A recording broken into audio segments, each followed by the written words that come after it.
이 영상 하나로 대항력 있는 임차인 물건 회원님들께서 바로 입찰하실 수 있게 만들어 드리겠습니다. 경매 공부 조금 해보신 분들은 다들 공감하실 겁니다. 법원 서류나 경매 정보지에 빨간 글씨로 대항력 있음 이라는 글자를 딱 마주치는 순간이 있습니다. 그러면 대부분의 초보분들 어떻게 하시나요? 클릭도 하지 않고 그냥 창을 닫아버립니다. 뭔지는 잘 모르겠는데 누가 이런 거 위험하다고 하지 말랬어, 이런 생각이 드는 거죠. 그런데 경매로 진짜 돈을 버는 사람들은 이 대항력 있음이라는 글자를 보면 심장이 뛰기 시작합니다. 왜 그럴까요? 남들이 무서워서 다 도망치니까 입찰자가 줄어들고, 입찰자가 줄어들어서 낙찰가가 떨어지는 기회가 생기기 때문입니다. 경쟁자가 없어지니까 내가 아주 싸게 입찰해서 단독으로 낙찰을 받을 수가 있는 거죠. 오늘 영상 딱 15분만 몰입해서 보세요. 화면에 박힌 대항력 있음이라는 글자가 회원님들 눈에 수천만 원, 수억짜리 돈처럼 보이게 만들어 드리겠습니다.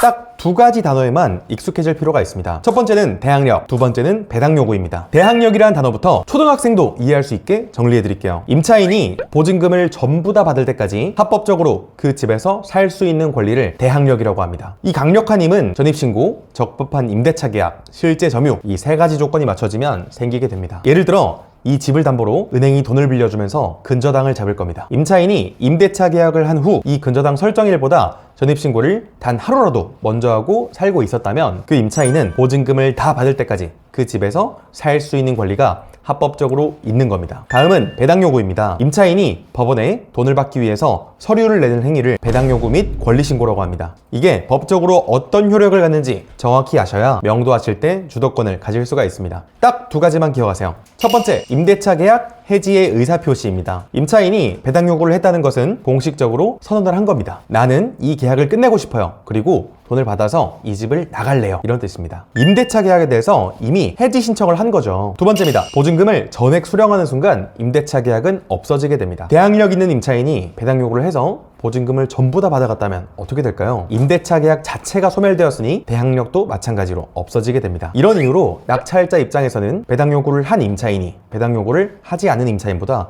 훨씬 쉽게 느껴지는 겁니다. 자, 그럼 이걸 기준으로 빨간색 이름으로 대항력이 있음이라고 돼 있는 사람이 딱 두 가지 케이스만 있다는 것을 알게 됩니다. 배당 요구를 한 임차인, 그리고 배당 요구를 하지 않은 임차인, 각각 어떻게 해결할지 말씀드리도록 하겠습니다. 첫 번째, 임차인이 법원에 배당 요구를 한 경우입니다. 배당 요구를 하면서 임대차 계약서를 제출했다면 저희가, 그리고 법원이 그 임차인의 보증금을 알게 되겠죠. 아주 쉬운 케이스고요. 어차피 법원을 통해서 돈을 전부 다 받아가니까 리스크가 없습니다. 전액 배당받는 임차인이 돈을 받기 위해선 낙찰자의 명도 확인서와 인감증명서가 필요합니다. 그래서 명도 협상을 하실 때도 이 명도 확인서의 필요성을 말씀하시면서 조금 더 강력하게 할 수가 있게 됩니다. 두 번째, 배당 요구를 했지만 전액 배당을 못 받는 경우입니다. 많은 사람들이 대항력 임차인이 배당 요구를 했으니 당연히 전액 받아나갈 줄 알고 있습니다. 하지만 법원에 잔금을 내고 배당 기일에 가보면 황당한 일이 벌어집니다. 임차인이 보증금을 일부밖에 배당받지 못하는 상황이 발생하는 거죠. 바로 여러 가지가 있는데요. 이 임차인의 우선 변제권이 국가나 지자체에서 교부 청구한 조세채권보다 법정 기일이 늦기 때문입니다. 이런 조세채권의 법정 기일이 임차인의 우선 변제권보다 빠르면 먼저 돈을 받아가기 때문에 반드시 미리 확인을 하셔야 됩니다. 취득세나 부가세처럼 신고 납부하는 세금은 세무서나 지자체에 신고한 날이 법정 기일이 됩니다. 재산세나 종부세처럼 정부가 부과하는 세금은 세무서나 구청에서 납세고지서를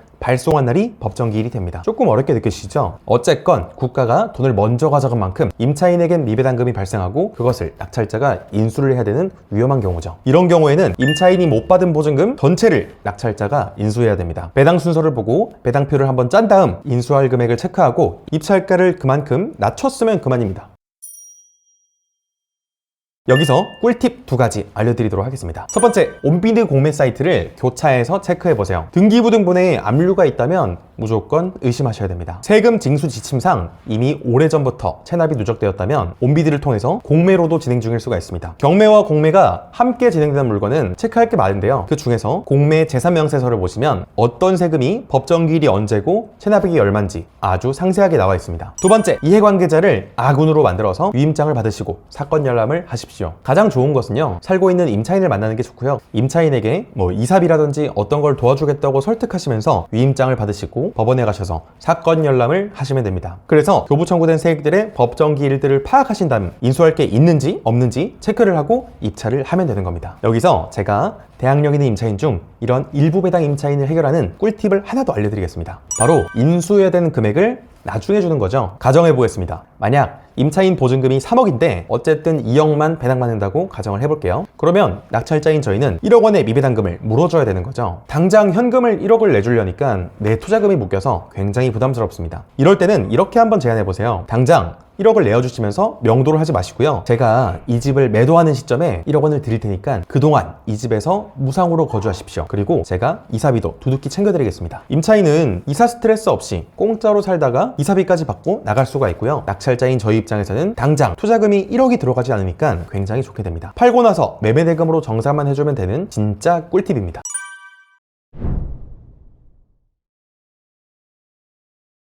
자, 그러면 배당 요구를 하지 않은 임차인 어떻게 케이스가 분류되는지 말씀드리도록 하겠습니다. 배당 요구를 하지 않은 대항력 있는 임차인은 크게 두 가지로 나눌 수가 있습니다. 바로 진짜 임차인과 가짜 임차인이죠. 이걸 진성 임차인 또는 가장 임차인이라고도 표현을 합니다. 먼저 진짜 임차인 유형입니다. 경매 절차에서 배당 요구를 아예 하지 않은 케이스입니다. 왜 안 했을까요? 나는 경매를 통해서 내 돈을 받고 나가는 게 아니라 임대차 계약 기간 동안 이 돈으로 이 집에서 계속 살 거야, 이런 내용이죠. 진짜 임차인은 법원에 권리 신고를 하지 않았더라도 법이 강력하게 대항력을 인정해주기 때문에 절대로 억지를 부려서는 안 됩니다. 철저하게 분석을 하셔야 되는 거죠. 이 부분을 잘 해결하신다면 정보의 비대칭을 통해서 큰 돈을 벌 수가 있습니다.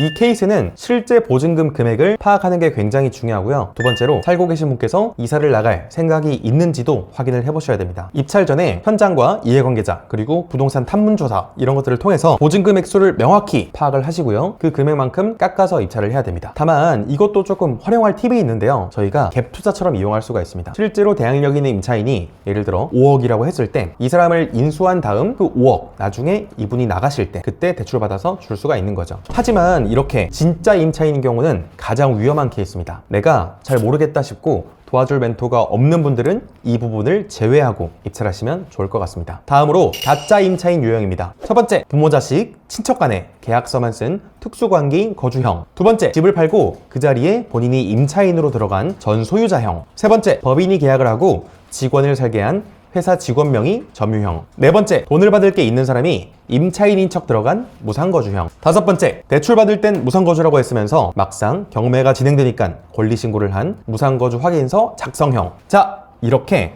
여러 가지 케이스 어떻게 해결하는지 말씀드리도록 하겠습니다. 가장 임차인들은 철저하게 증거를 가지고 숨통을 조여가셔야 됩니다. 첫 번째입니다. 친인척 특수관계인 거주형입니다. 소유자의 부모나 자식이 계약서를 쓰고 대항력을 주장하는 경우입니다. 이 계약이 가짜라는 가장 확실한 증거는 대출을 준 금융기관에 있습니다. 금융기관 담당자에게 연락하셔서 대출 당시 임차인에게 받아둔 무상거주 확인서를 확보하십시오. 만약에 은행에서 알려주지 않는데요 라고 한다면 전략을 좀 바꿀 수가 있습니다. 배당을 못 받을 것 같아서 속이 타들어가는 후순위 채권자에게 연락을 하는 겁니다. 후순위 대부업체나 채권자에게 연락하셔서 내가 이거를 좀 잘 약차를 받아볼 테니까 가짜 임차인, 가장 임차인 증거를 제공해달라고 제안을 해보십시오. 해당 서류에 대해서 PDF 같은 것들을 받고 확인을 하신 다음 실제로 눈으로 확인하시면 더 좋고요. 그런 서류를 가지고 입찰을 할 수가 있게 되는 겁니다. 두 번째입니다. 전 소유자이자 현재 임차인인 사람을 해결하는 방법입니다. 집을 매도하면서 동시에 임차인으로 들어온 케이스입니다. 이때는 법리를 명확히 말씀하셔야 됩니다. 주택임대차보호법상 전 주인의 전 소유자의 대항력은 새로운 소유자의 소유권 이전 등기가 완료된 날 다음 날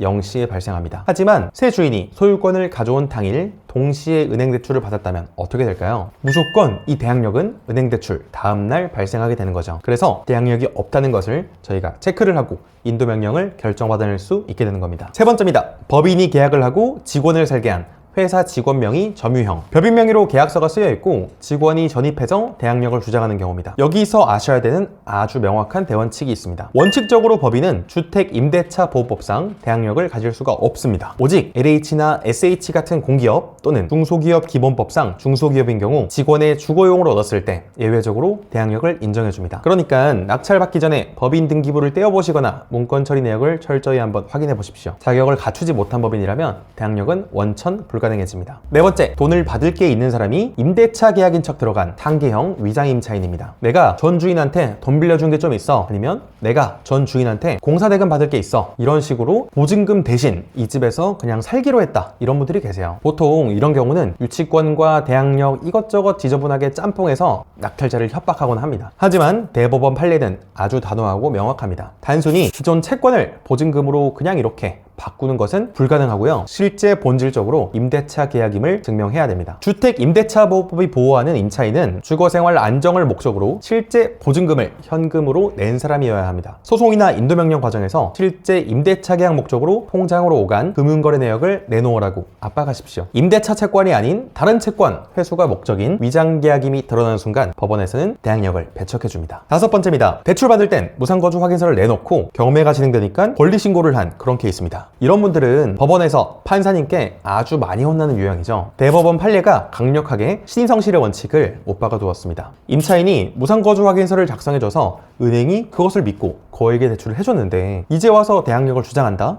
그렇다는 것은 경매의 가치를 떨어뜨리고 낙찰자의 돈을 가로채려고 하는 신의 측에 완전히 반하는 행위입니다. 초보자들은 전입세대 열람 내역상 날짜가 빠르다는 이유 하나만으로 벌벌 떨면서 포기하지만 진짜 고수들은 웃으면서 들어갈 수 있는 겁니다. 인도명령 신청하실 때 금융기관에서 확보한 무상거주 확인서 하나 첨부해서 같이 신청을 해주시면 됩니다. 법원에서는 의심의 여지가 없다고 판단하면 바로 인도명령 결정을 내려줄 겁니다. 자, 선생님 가짜인 건 알겠는데요. 끝까지 이렇게 배째라 이렇게 나오면 어떡합니까? 자, 그러면 지금부터 가장임차인들이 들으면 엄청 무서워하는 3대 실전 무기를 공개하도록 하겠습니다. 첫 번째, 형법 제315조 경매방해죄로 형사고소하는 것입니다. 가장임차인들이 흔하게 착각하는 게 있습니다. 뭐 가짜인 거 들키면 그냥 야반도주 하면 되지 뭐 이렇게 생각하는데요. 천만의 말씀입니다. 이거는 명확히 형사범죄입니다. 허위계약서로 유찰을 유도하고 경매를 방해한 죄는 5년 이하의 징역 또는 700만 원 이하의 벌금에 처해지게 됩니다. 무상거주 확인서 같은 명확한 증거를 잡는 순간 경찰서 고소장 초안을 바로 제출하십시오.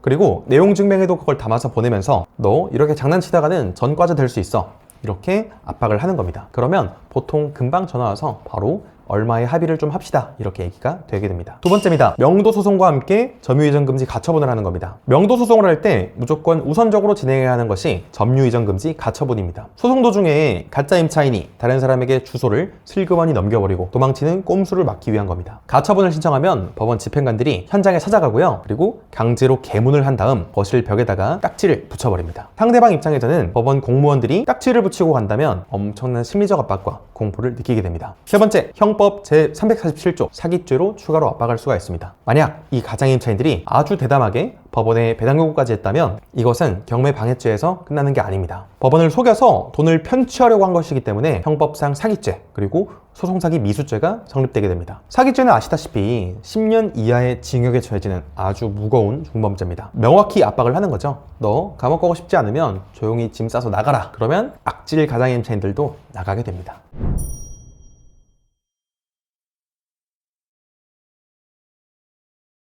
자, 여러분 경매에서 돈을 벌려면 어떻게 해야 될까요? 입찰자가 30명, 40명 들어가는 초보용 물건을 피하고 하자가 있는 물건을 입찰해서 단독 낙찰 받아와야 됩니다. 남들은 무서워서 못 들어올 때 우리는 이런 하자를 극복하는 법을 배워서 경매 투자로 진짜 수익을 낼 수 있는 거죠. 좋은 물건만 선별할 수 있다면 뒷단의 프로세스는 전부 반자동으로 손쉽게 처리할 수 있습니다. 고정 댓글에 네이버 카페와 단톡방 링크를 뒀으니까 지금 바로 들어오세요. 제가 매주 물건 수백 개를 조사하고 조사한 내용들을 올려드리고 있습니다. 진짜 돈 되는 경매가 뭔지 보여드리도록 하겠습니다. 오늘 영상이 도움이 되셨다면 구독과 좋아요 꼭 부탁드립니다. 다음 영상에서 뵙겠습니다. 감사합니다. 오늘 강의는 한마디로 표현하면 수익 극대화 꿀팁. 길라잡이가 상기였다고. 이번 1월부터 강의를 듣기 시작해서 두 채 낙찰받은 낙찰 횟수는 한 5번 정도. 전공생과 함께하게 되면 도약을 할 수 있습니다.